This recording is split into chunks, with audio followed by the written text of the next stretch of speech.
Di Treskrimsus Polda Sumsel ringkus pembuat BBM palsu jenis Pertalite yang sudah beroperasi selama 5 tahun. Tersangka membuatnya dari minyak sulingan asal Mubah dengan sasaran ke pejajah BBM eceran.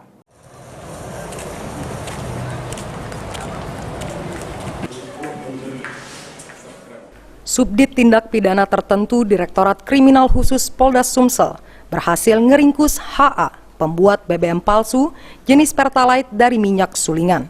Tersangka diringkus bersama DS, penyuplai minyak sulingan dari Mubah ke tersangka HA. Pas lagi bongkar minyak sulingan di gudang tersangka di Desa Pedamaran Oki. Dari keterangan polisi, Pertalite itu dipalsukan dengan minyak sulingan yang dicampur dengan zat kimia. Kegiatan ilegal tersebut sudah berjalan selama 5 tahun dengan tempat yang berpindah-pindah. Yang mana Pertalite palsu tersebut dijajah ke tersangka sergo Rp7.000 per liter dengan sasaran ke pejajah BBM eceran. Dari tangan tersangka, polisi ngaman ke 4.000 liter Pertalite palsu sama minyak sulingan serta sejumlah zat kimia. Adalah salah satu bentuk modus penyalahgunaan BBM, yaitu dengan cara memalsukan, menyerupai BBM jenis Pertalite. Jadi dengan cara mencampur minyak sulingan dengan zat kimia tertentu.